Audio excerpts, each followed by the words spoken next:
오늘의 말씀 미가서 3장 1절부터 4절입니다. 내가 또 이르노니 야곱의 우두머리들과 이스라엘 족속의 통치자들아 들으라. 정의를 아는 것이 너희의 본분이 아니냐. 너희가 선을 미워하고 악을 기뻐하여 내 백성의 가죽을 벗기고 그 뼈에서 살을 뜯어 그들의 살을 먹으며 그 가죽을 벗기며 그 뼈를 꺾어 다지기를 냄비와 속 가운데에 담을 고기처럼 하는도다. 그때 그들이 여호와께 부르짖을지라도 응답하지 아니하시고 그들의 행위가 악했던 만큼 그들 앞에 얼굴을 가리시리라. 아멘. 하늘의 은혜가 늘 함께 하시기를 바랍니다. 오늘 말씀에 보면 미가가 당시 이스라엘 백성들 가운데 특별히 지도자들에 대해서 엄한 경고의 말씀을 하고 있는 것을 볼 수가 있습니다. 3장 전체가 다 그 내용인데 특별히 1절부터 4절만 읽어봤습니다만 전체 내용이 다 동일한 주제를 담고 있습니다. 하나님의 그 심판이 하나님의 뜻대로 행하지 않는 그 지도자들에게 임할 것이다 라고 미가가 이야기를 하는 것이죠. 이 구절 가운데 가장 핵심적인 것은 결국은 하나님이 그들에게 내리시는 심판이고, 그 하나님이 내리시는 심판이 어떠한 모습으로 나타나는가 하면 바로 하나님이 응답하지 아니하신다로 볼 수가 있어요. 하나님의 심판이 뭐냐? 하나님 말씀대로 살지 않는 자들, 특별히 하나님으로부터 큰 사명을 받았는데 그 사명을 감당하지 못하는 지도자들에게 내리시는 심판이 뭐냐? 그들이 힘든 일을 당하고 그들이 하나님을 찾을 때에 얼마나 힘들었겠어요? 평소에는 하나님을 찾지도 않던 사람들이 하나님을 찾을 정도면 정말 힘든 때죠. 그죠? 근데 그럴 때에 하나님이 어떻게 하시겠다? 응답하지 아니하시겠다. 하나님으로부터 아무 반응이 없는 거예요. 아무 반응이 없는 거예요. 하나님 앞에 아무리 외치고 하나님을 향해서 아무리 살려달라고 해도 하나님은 답하지 아니하겠다. 이것보다 더 큰 심판이 사실 어디 있겠어요? 응답이 없는 것, 반응이 없는 것. 여러분, 반응이 없다는 말은 무슨 말이죠? 내가 옆에 있는 사람을 툭 쳤는데 그 사람이 반응이 없어요. 이게 무슨 말이에요? 그 사람이 죽었거나 그 사람이 나를 그토록 무시하거나 관심이 없다는 뜻이잖아요. 그죠? 툭 쳤는데 반응이 없어요. 우리가 하나님을 향해서 부르짖었는데 하나님은 응답하지 않으신다. 예전에도 몇 번 비유를 들었는데 좀 적절해 보여서 다시 또 한번 들어볼게요. 여러분, 어떤 잔치가 벌어져가지고 잔치가 끝난 다음에 설거지감이 이렇게 쌓였어요. 그러면 이제 그 설거지를 해야 되잖아요. 그죠? 그릇들을. 설거지를 하려고 수도꼭지를 딱 틀었는데 수돗물이 안 나와요. 그럼 어떡하죠, 여러분? 깝깝하죠. 그죠? 깝깝해요. 설거지를 해야 되는데, 그래서 수도가 틀어서 물이 나와야 되는데, 반응이 있어야 되는데, 수도꼭지를 열면 물이 나오는 반응이 있어야 뭘 할 거 아니에요. 그죠? 근데 물이 안 나와요. 물이 안 나와요. 여러분, 설거지를 하려고 수도꼭지를 열었는데 물이 안 나와요. 참 답답하고 깝깝하죠? 그래도 언젠간 나오겠죠? 하루나 이틀 지나면 나오겠죠. 나중에 물이 나오면 설거지를 해도 돼요. 우리가 하나님 앞에 기도했는데 하나님이 응답을 안 하지만 뭐 하루나 이틀 후에 응답하시면 뭐가 걱정되겠어요? 그죠? 뭐 까짓 거 좀 기다리지 뭐. 하나님이 내가 이틀 후에 해줄게. 그러면 기다릴 수 있어요. 또 한 가지 예도 있죠. 자동차가 진부령 고개를 이렇게 내려가는 중에 경사가 있는. 근데 속도를 내려갈수록 점점 속도가 세지잖아요. 그래서 브레이크를 밟았어요. 근데 브레이크가 펑 하면서 망가져 버렸어요. 그럼 여러분 어떡하죠? 브레이크가 망가지면, 운전했는데 여러분 브레이크 망가진 경험 해보셨나요? 그게 없으니까 지금 여기 앉아있겠죠. 그죠? 여러분, 브레이크가 말을 안 들으면, 반응이 없으면 이건 끔찍한 일이잖아요. 앞에 수도에 물 안 나오는 것과는 비교할 수 없을 정도잖아요. 그래도 브레이크가 안 들었지만 핸들이라도 좀 들으면, 핸들이라도 어떻게 해요? 방법이 있다 그래요. 이 절벽이니까 한쪽은 절벽이니까 한쪽은 그래도 산이잖아요. 그쪽에 자꾸만 부딪히는 거예요. 살살살살 부딪히는 거예요. 부딪히는 게 살살은 아니겠지만 그래도 밑으로 떨어져 죽는 것보다 낫잖아요. 그러니까 이 차가 어떻게 됐든 간에 부딪혀가면서 속도를 줄이는 거예요. 브레이크는 안 됐지만 브레이크 대용으로 그냥 내 차가 막 망가지는 한이 있어도 어떻게든지 세울 수 있어요. 쉽지는 않죠. 운전을 잘해야겠죠. 그러나 그래도 방법이 없는 건 아니죠.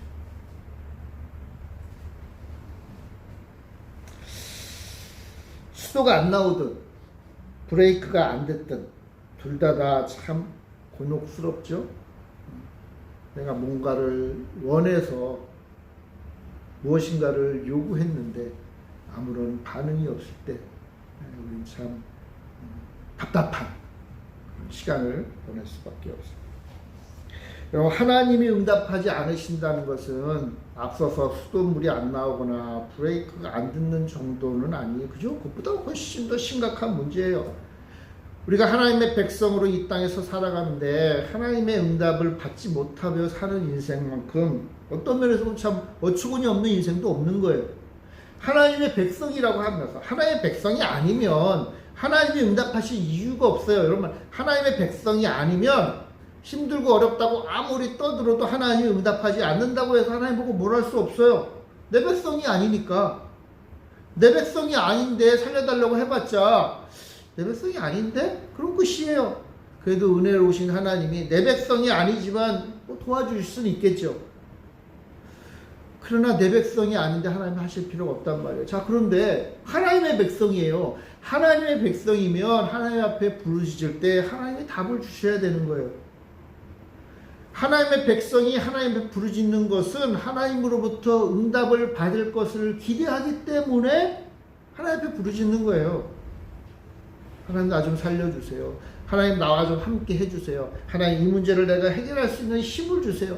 하나님 이것을 극복할 수 있는 용기를 주세요. 그러니까 하나님 앞에 메어 달리는 거죠. 하나님 앞에 답을 달라고 요청하는 거예요. 그런데 하나님이 응답하지 않으신다. 차원이 다른 문제죠. 그죠? 차원이 달라.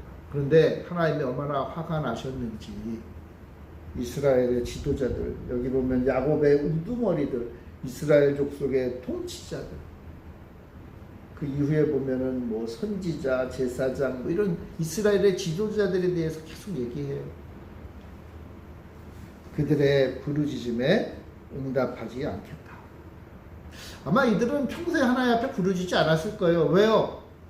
하나님 없이도 잘 사는 사람들이었으니까. 하나님 없이도 떵떵거리며 사는 사람이었고 하나님을 이용해서 오히려 백성들을 착취하는 사람들이니까. 오늘 본문에 보면 이들은 선을 미워하고 악을 기뻐했다 그랬어요. 심지어는요, 백성들의 가죽을 벗기고 뼈를 삶아 먹을 정도. 이건 제사장적인 용어죠. 그죠? 제사를 드릴 때 제물을 어떻게 하는지를 설명한 거예요. 미가 선지자는 이러한 제사 때 제사장들이 하는 모습을 보면서 이스라엘의 지도자들이 자기 백성을 이렇게 착취하고 있다. 그런 사람들이 하나님 앞에 부르짖어요. 정말 심각한 상황이 펼쳐졌다는 거죠. 이스라엘의 멸망의 상황이 놓인 거예요. 자, 그런데 그때에 그들이 아무리 부르짖어도 하나님은 그들에게 응답하지 않겠다. 응답하지 않겠다.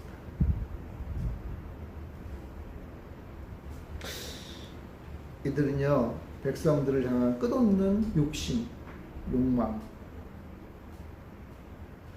그들이 밤에 잠이 들기 전에 다음날 해야 될 일을 생각하면서 너무나 기분이 좋아가지고 잠이 들어요. 뭐냐면 다음날 어떻게 하면 백성들을 등쳐먹을까, 세상 말로. 그 생각을 하니까 내일 아침에 일어나서 내가 밤새도록 꾸민 그 계략대로 야, 이렇게 하면 내가 이렇게 이권을 가지고 내가 이렇게 돈을 벌고 내가 이렇게 권력을 쟁취하고 야, 내일 빨리 해가 좀 떴으면 좋겠다. 그런 생각을 하면서 잠이 든 사람들인 거.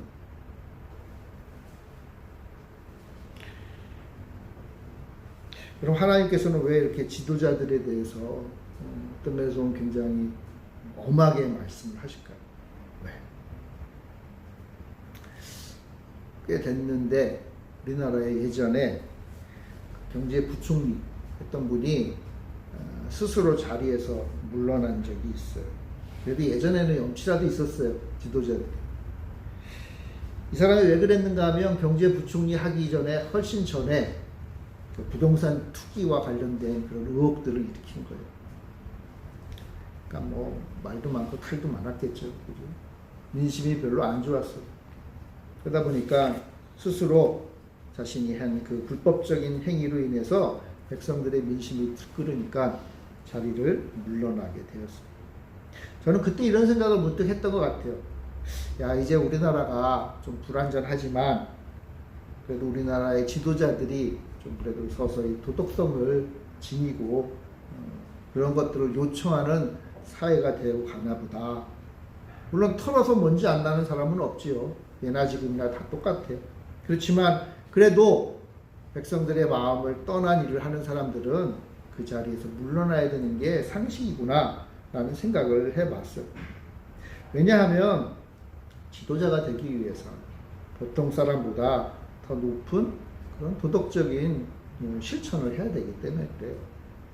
누구나 다 부족한 것이 있고 누구나 다 허물이 있고 누구나 다 어떤 면에서 보면 법을 100% 지키지는 못하지만 그러나 지도자라면 누구보다 좀 더 위에 서 있다면 그리고 백성들을 이끌어 가기 위해서는 그래도 조금 나은 도덕적인 모습을 보여야 된다. 좀 더 정의롭고 좀 더 진리에 서 있는 사람이 지도자가 되어야 된다. 그런 생각을 했던 기억이 나요. 그럼 지도자의 모습은 참 중요합니다. 참 중요해요. 지도자들은요, 자기의 허물을 돌아보고 그 허물을 고치기 위해서 정말 애를 써야 돼요. 어떤 면에서 보면 그저 단순히 지혜와 지식이 많은 것만이 지도자가 될 수 있는 종목은 아니에요. 거기에 더해서 좀 무능하면 안 되겠죠. 유능해야겠죠. 그런데 유능하되 좀 더 도덕적인 모습, 좀 더 진리와 정의 가운데 서는 모습이 요구되는 거예요. 최소한 하나님은 그러한 지도자를 원하시는 거예요. 왜냐하면 백성들이요, 지도자를 본으로 삼기 때문이에요. 보통 사람들이 좀 흐트러진 삶을 산다고 해서 그렇게 문제가 되지는 않아요. 그렇잖아요.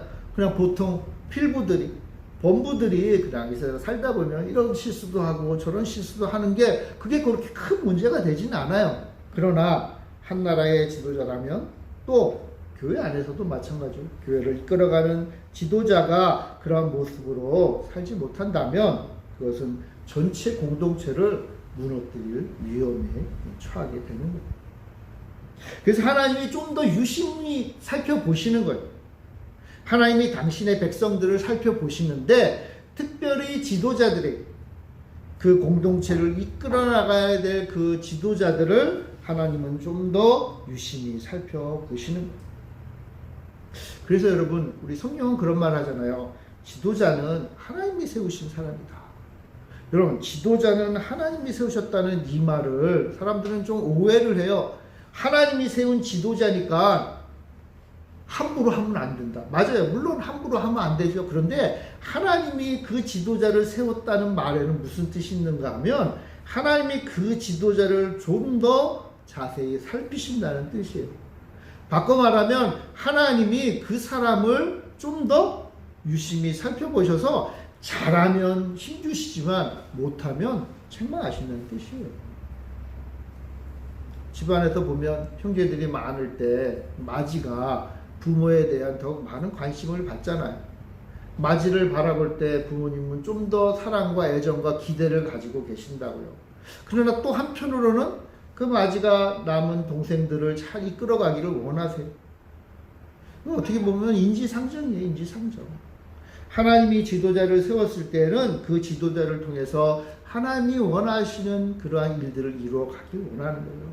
특별히 교회에서 하나님께서 그 여러 지도자들을 세우신 이유는 그 지도자들이 모든 성도의 본이 되고 또 그 성도들을 믿음 안에서 잘 이끌어가기를 원하시는 거예요. 특별히 이스라엘은요, 정치와 종교가 하나였던 사회예요. 우리나라는 좀 다르죠. 그렇죠? 오늘날에 있는 모든 나라들은 정치와 종교가 좀 분리되어 있죠. 그러나 이스라엘은요, 특별히 정치와 종교가 하나였던 나라예요. 그러니까 정치가가 종교가였고 종교가가 정치가였어요. 그러니까 이스라엘의 왕은 오늘날로 보면은 정치인이잖아요. 그죠? 그런데 사실은 정치인이기도 하면서 동시에 종교인이에요. 좀 말하면 교회 목사님과 같은 거예요. 교회 목사님인데 제사장들이 어떤 면에서는 교회 목사님이라고 볼 수 있지만 제사장은요 또한 동시에 그 나라를 이끌어가는 정치 지도자였어요. 하나였다는 거죠. 하나였다. 그래서 하나님이 이스라엘의 지도자를 세우셨을 때는 이스라엘의 정치적인 측면, 사회 문화적인 측면을 이끌어가 나가는 지도자로서 삼는과 동시에 하나님을 향한 믿음의 본이 되는 종교 지도자로 또한 세우신 거예요. 다 해야 돼요. 다. 둘 다 잘해야 된다는 거예요. 하나님이 여기서 이스라엘 백성들의 야곱의 우두머리와 이스라엘 족속의 통치자들을 세우신 것은 그 안에 소위 말하는 정치만 잘하라고 세우신 게 아니에요. 정치뿐만 뭘 해야 돼요? 종교, 하나님을 향한 믿음의 모습, 하나님이 기뻐하시는 삶의 모습을 역시 보여줘야 된다. 그걸 기대하셔서 하나님은 세우신 거예요. 그래서 하나님은 이스라엘의 왕을 세우셨고 이스라엘의 제사장을 세우셨고 또 이스라엘의 선지자들을 세우셨죠. 그 사람들을 통해서 이스라엘을 다스려 가시는 거예요. 그 사람들을 통해서 하나님이 우리나라를 이끌어 가시는구나 라는 것을 이스라엘 백성들이 보고 느끼고 인정하고 따라가도록 하신 거예요.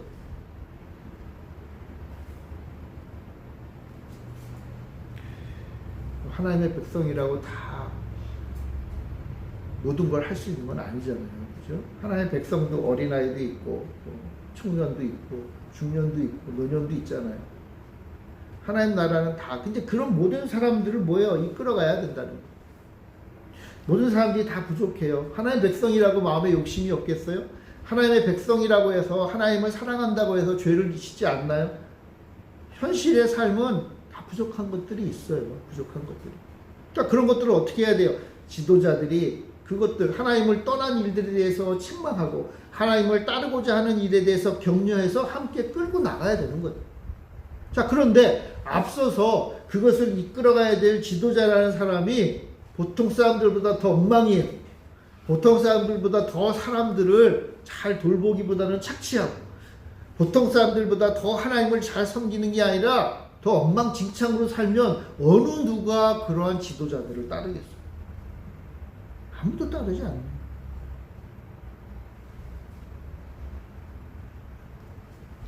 게다가 하나님을 사랑하고 하나님 말씀대로 사는 삶이 무엇인지를 잘 모르면 자기의 좋은 대로 다 살기 마련인 거예요.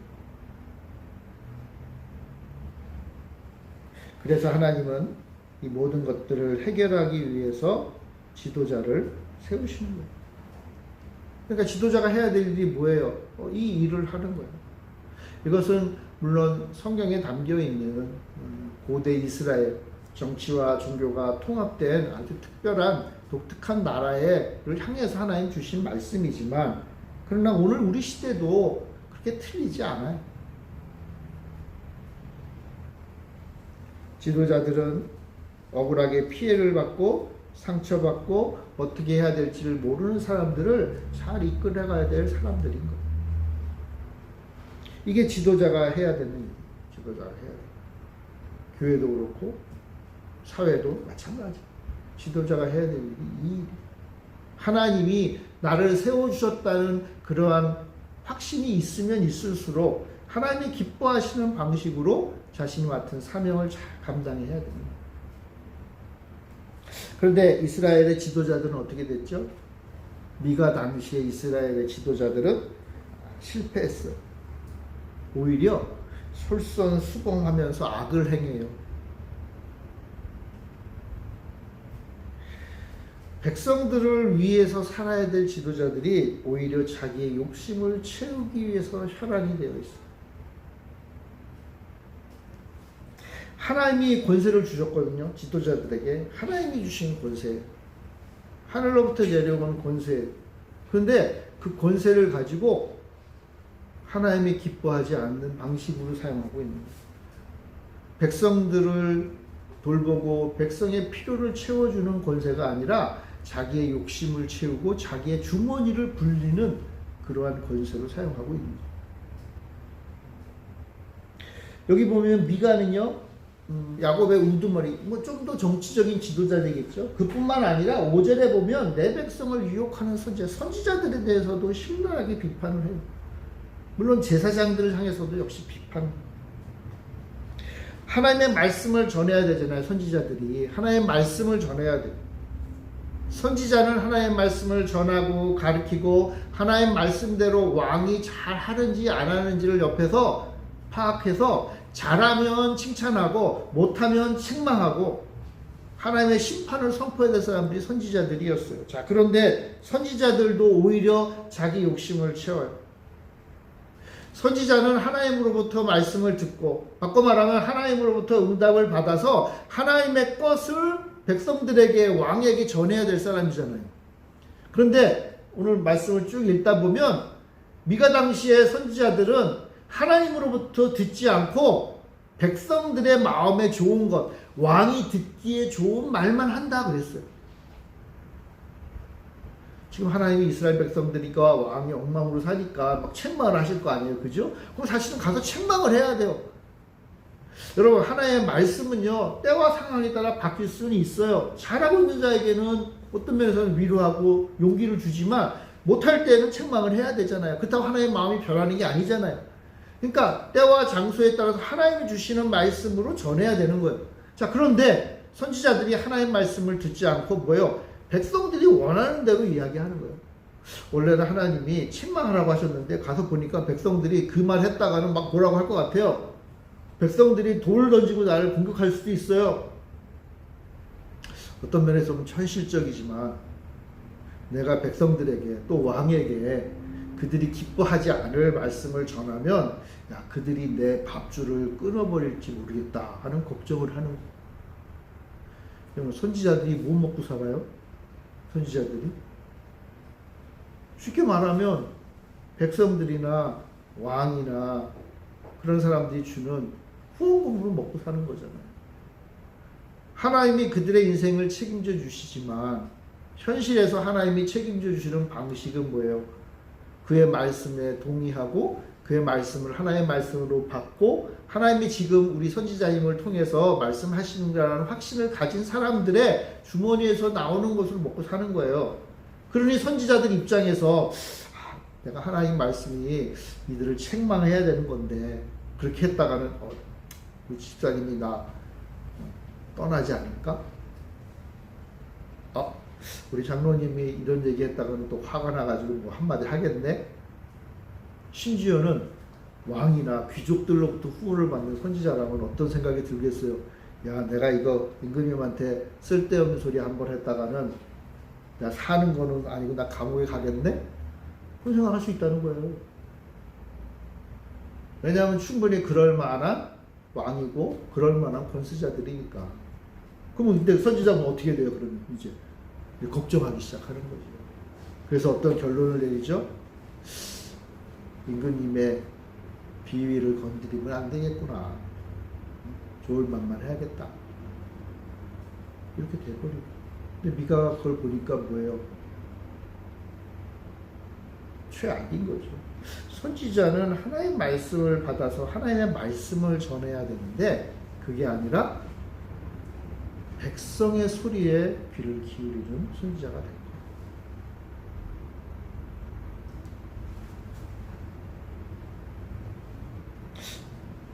결국 이들은 최악의 하나님을 향한 하나님이 주시는 최악의 심판을 받게 돼요. 뭐죠? 하나님이 그 선지자들의 응답하지 않으시는.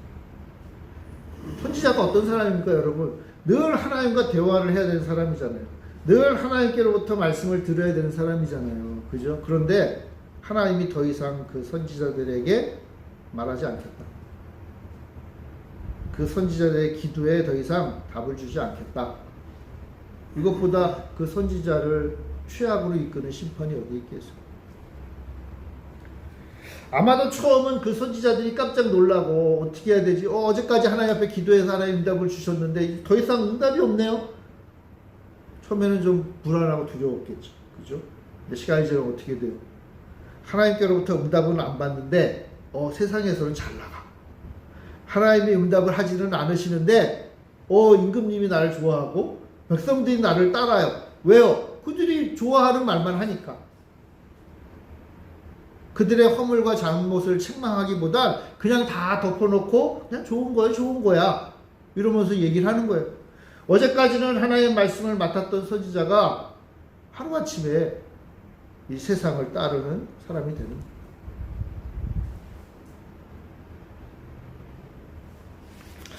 공의를 모르는 지도자, 하나님의 말씀을 듣지 못하는 선지자. 이건 사람들이야말로 껍데기잖아요. 그죠? 껍데기. 근데 껍데기인데 매우 화려한 껍데기가 되어가는 거예요. 우리의 눈으로 볼 때는 그것을 파악하는 게 쉽지 않죠. 왜? 우리의 눈에는 그 겉모습만 보일 뿐이니까.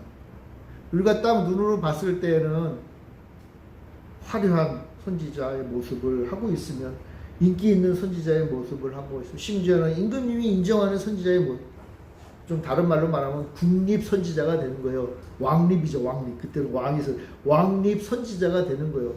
우스갯소리가 아니라 왕립 선지자였어요, 실제로. 왕 같은 제사장, 뭐 이런 표현들이 있잖아요, 그죠? 그게 왕의 제사장이라는 뜻이거든요. 왕의 선지자가 되는 거예요. 물론 얼마나 높은 위치에 있습니까? 왕이 그를 통해서 하나님의 말씀을 듣는 사람인 거예요. 아주 화려하고 멋지고 먹고 사는데 아무 걱정이 없는, 심지어는 권세까지 누리는 그런 선지자가 된 거예요.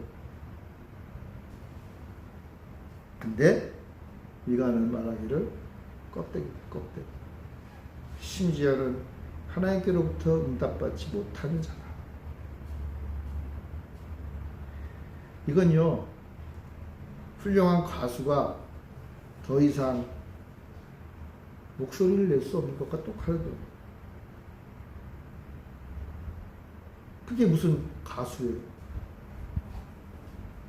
훌륭한 운동선수가 손과 다리가 부러진 거예요. 훌륭한 운동선수가 계속 될 수 있나요? 불가능한 거죠. 하나님께로부터 음성을 듣지 못하는 선지자, 하나님의 진리의 말씀, 백성들을 이끌어야 될 그 사명을 더 이상 되새기지 않는 왕. 왜 그런가 하면, 왜 그들이 이렇게 됐는가 하면 그들의 욕심 때문이긴 하지만 동시에 하나님이 더 이상 그들에게 말씀하지 않았기 때문에,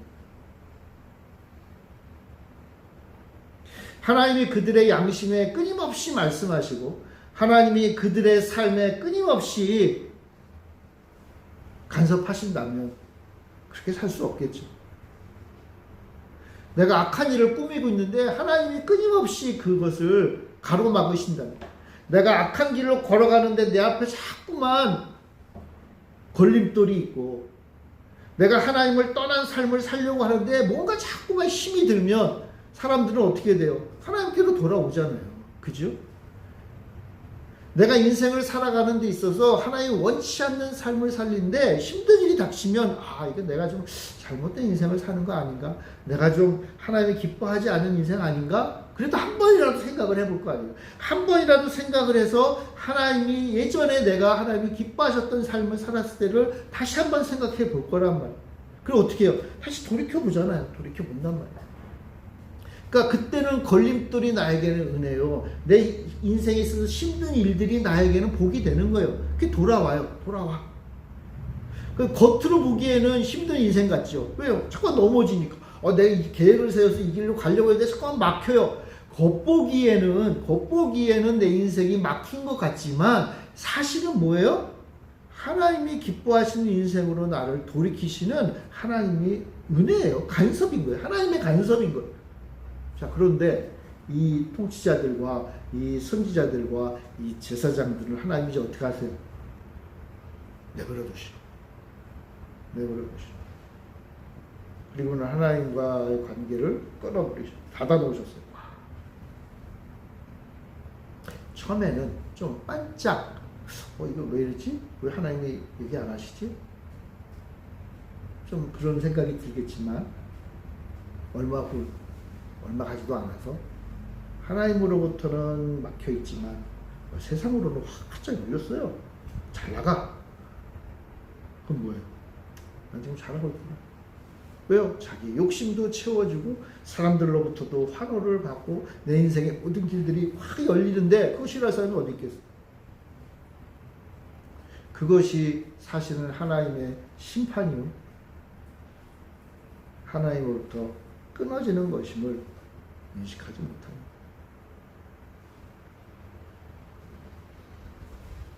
그렇게 살다가 하나님의 심판의 날, 공고함이 그들 앞에 놓여있을 때 당연히 하나님께 부르지. 왜냐면 예전에 해본 게 있잖아요. 그죠? 하나님 앞에 기도하면 하나님이 내 힘든 일을 해결해. 그때 좀 생각이 나는 거예요. 그래서 하나님 앞에 하나님 어떻게 좀 이거 좀 해결해 주셔야 되는 거 아닙니까? 라고 할 때 하나님은 응답하지 않으신다. 하나님이 그들에게 응답하지 않겠다라고 지금 선포하시는 거예요.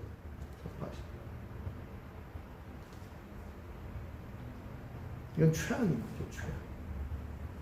그러니까 하나님의 응답을 받지 못한다는 말은 지금 내가 하나님이 원치 않는 길을 걸어가고 있다는 것이고 하나님이 원치 않는 일을 걸어가는 데 대해서 하나님이 그저 내버려 두시겠다. 여러분 이거는요 아까도 말했지만 수돗물이 안 나온다거나 자동차 브레이크가 망가질 것과는 궤를 달리하는 거예요.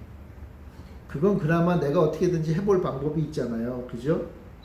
내가 어떻게든지 이것을 돌파해 볼 수 있는 방법이 있으면 하나님이 응답하지 않아도 내 힘과 내 능력으로 해보려고 하는 거예요. 자, 그런데 이런 경우에는 여러분 어떻게 하시겠어요? 이런 경우에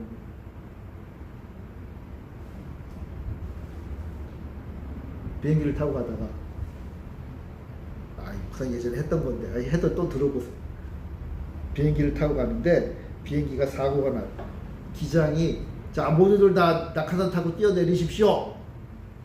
뭐 어떻게 해요? 낙하산 타고 뛰어내려야지. 비행기가 추락하면 죽잖아요. 그죠? 낙하산 타고 뛰어내려요. 자 낙하산을 타고 다 뛰어내렸어요.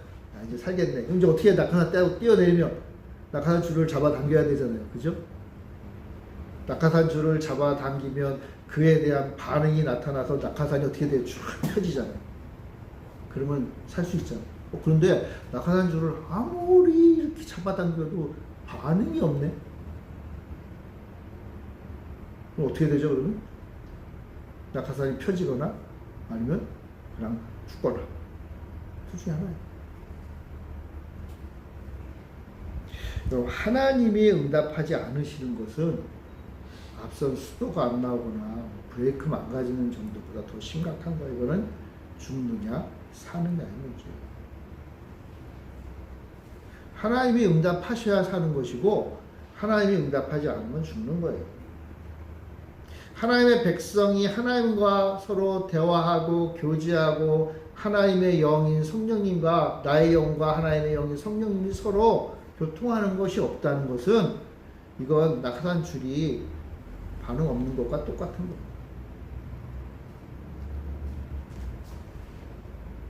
그러니까 내가 할 수 있는 일이 없는 상황이 된 거예요. 내가 아무리 해도 살 방법이 없는 거예요.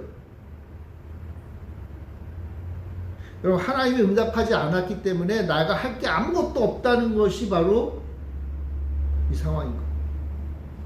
하나님께 내가 열심히 기도하고 하나님 말씀대로 살려고 애를 쓰고 하나님 앞에 간구하고 사는데 하나님으로부터 내가 아무것도 받지 못한다는 말은 바꿔 말하면 낙하산 줄이 열리지 않는다는 거예요. 이게 하나님의 백성들에게는 최악인 거예요. 그러니까 하나님의 백성들이 늘 끊임없이 살펴야 될 게 이거예요. 내가 지금 하나님과 함께하고 있고 하나님이 나의 말에 귀를 기울이시는가? 내가 하나님의 음성을 듣고 있는가?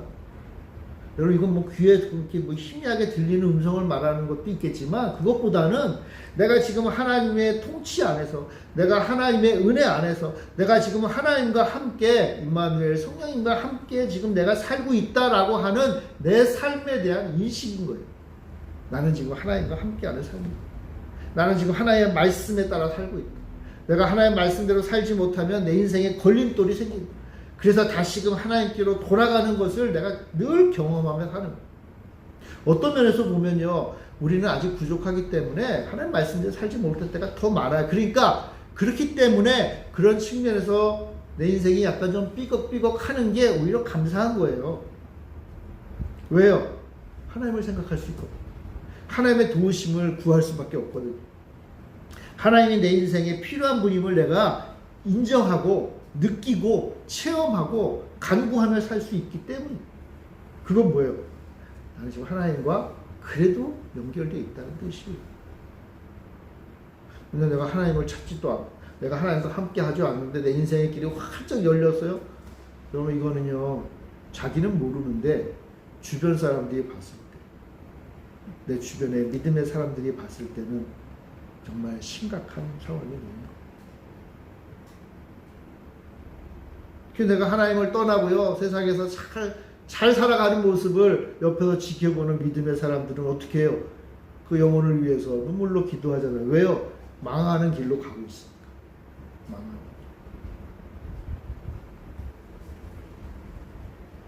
길. 사랑하는 성도 여러분, 우리 그리스도인들은 어떤 면에서는 다 영적인 지도자들이에요. 목사나 선교사나 전도사나 장로님만 지도자가 아니에요. 우리 모두 다 영적인 지도자요. 누구에게나 다 영적인 스승이요. 앞선자요. 부모 같은 사람들이에요. 그러니까 인도하는 사람들인 거예요. 우리 다. 그러면서 뭐예요? 먼저 하나님 기뻐하시는 삶의 모습으로 살아야 됩니다. 무엇보다도 우리가 하나님의 응답을 받고 살아야만 나도 살고 나에게 맡겨주신 사람들도 살아나는 거예요. 이것이 어떻게 감당할 수 있나요? 하나님의 영이 함께 하심으로 가능한 거예요. 하나님의 영과 끊임없이 대화함으로 가능한 거예요. 미가 선지자도요, 이 일을 가능하게 한 것은 미가의 능력과 미가의 재주와 미가의 재능 때문이 아니에요. 미가는요, 3장 8절에 이렇게 말해요. 오직 나는 여호와의 신으로 말미암아 권능과 공의와 재능으로 체험을 얻고 야곱의 허물과 이스라엘의 죄를 그들에게 보이리라. 미가가 할 일이 뭐예요? 야곱의 허물과 이스라엘의 죄를 그들에게 보이는 거예요. 너희들은 하나님 앞에 허물이 있고 죄가 있다는 것을 말해야 되는 거잖아요. 그런데 그 일을 미가가 어떻게 했는가 하면 여호와의 신으로 말미암아, 성령으로 말미암아 내가 그 일을 한다. 그러니까 미가도 마찬가지예요. 똑같아요. 미가도 하나님과 교제하고 하나님의 음성을 듣고 하나님이 말씀해 줘야, 하나님께로부터 응답을 받아야 일을 하는 거예요. 그러니까 미가는요, 그 일에 끊임없이 관심을 줍니다. 하나님의 백성은요, 이 땅에 살면서 자기에게 맡겨주신 삶의 여러 가지 영역들을 잘 감당해야죠. 그 측면에서 탁월한 전문가가 돼야 되는데 그게 다가 아니에요. 먼저 해야 될 게 뭐다? 여호와의 영으로 충만해져. 여호와의 영으로 충만해져서 선지자는 이 일을 하는 거고, 여호와의 영으로 충만해서 왕은 그의 일을 하는 거고, 여호와의 영으로 충만해져서 농부는 농부의 일을 하는 거고, 여호와의 영으로 충만해져서 목사의 일을 하고 장로의 일을 하고 회사 사장의 일을 하고, 여호와의 영으로 충만해져서 가정의 어머니로서 주부로서의 일을 하는 거예요. 문제는 하나님의 백성이라면 하나님의 영인 성령님과 함께 함으로 하는 게 먼저라는 거예요. 전제 조건인 거예요. 그리고 나서 그걸 통해서 무엇을, 나에게 주신 그 삶, 내 직업, 내 가지고 있는 그 비전, 꿈을 이루기 위해서 해나가는 거예요. 성령님이 지혜도 주시고 권능도 주시고 재능도 주시니 그 일을 하는 거예요. 그러니까 우리 그리스도인들이라면 무엇을 항상 끊임없이 생각해야 될까요? 내가 지금 하나님의 영과 함께 하는 것, 내가 하나님의 음성을 듣고 있는 것, 이것을 끊임없이 어떤 면에서 보면 체크하면서 하는 거예요. 그거 안 하고 있다면 어떻게 된다는 거예요?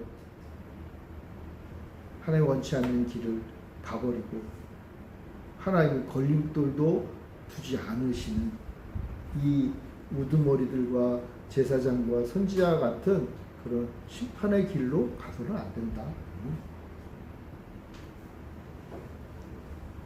미가는요, 그 당시 선지자가 하지 않았던 그 일을 감당했어요. 왜냐하면 그것을 감당할 용기가 있었기 때문에. 근데 그 용기가 어디서 와요? 하나님과 끊임없이 교제하는 것에서 오는 거예요. 미가는 알았어요. 내가 하나님과 끊임없이 교제하고 내가 하나님과 연결되어 있으면 수도꼭지를 열면 물이 나오고 브레이크를 밟으면 차가 서고 낙하산에 줄을 당기면 그 생명의 낙하산이 활짝 펴질 것이라는 것을 믿고 또 그것을 실천하며 살았던 거예요. 내가 하나님 앞에 부르짖으면 하나님이 응답하시고 하나님이 응답하시면 나의 문제가 해결되고 내가 이 어려움을 이겨낼 수 있는 힘을 주실 것이라는 그런 확신을 가지고 살았어요. 그러니까 그게 되니까 하나님은 미가를 이스라엘의 참된 선지자로 사용하였고 이스라엘을 이끌어갈 참된 지도자로 세우셨던 거예요. 그게 되니까.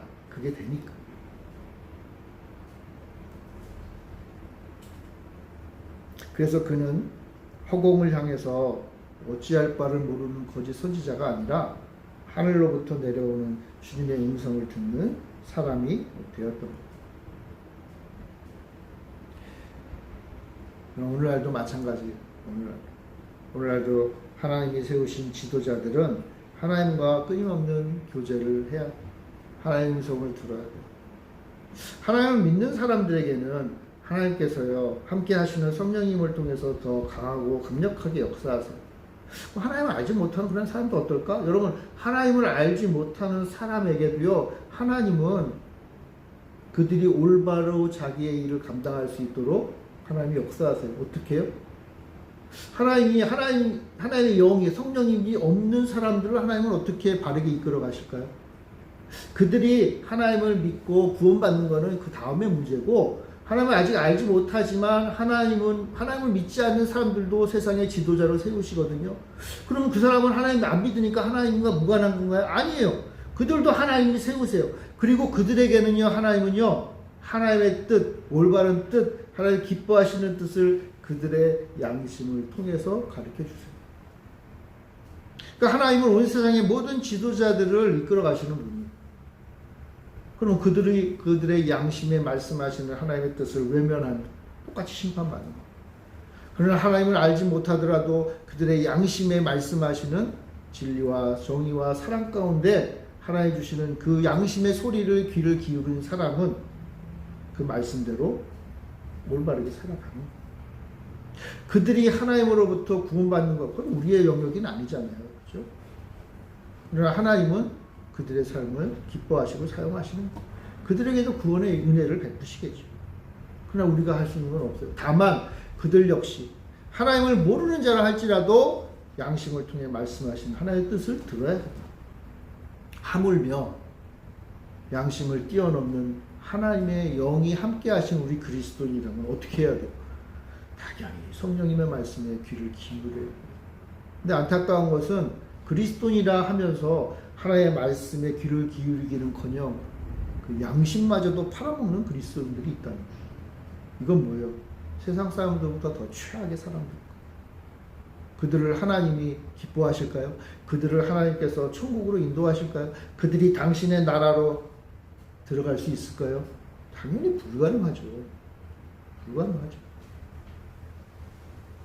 그들에게 은혜는요, 그들의 인생이 하나님이 주시는 걸림돌로 쓰러지는 거예요. 무너지는 거예요. 그래야 어떻게 해요? 그래야 하나님께로 돌아올 수 있어요. 하나님의 음성을 들을 수 있게 돼요. 그러니까 그런 면은 그리스도인들에게, 그래서 망하는 게 은혜인 이유가 그거예요. 어떻게 망하는 게 은혜가 되겠어요? 그러나 그 방법 외에는 없으니까 하나님이 하시는 거예요.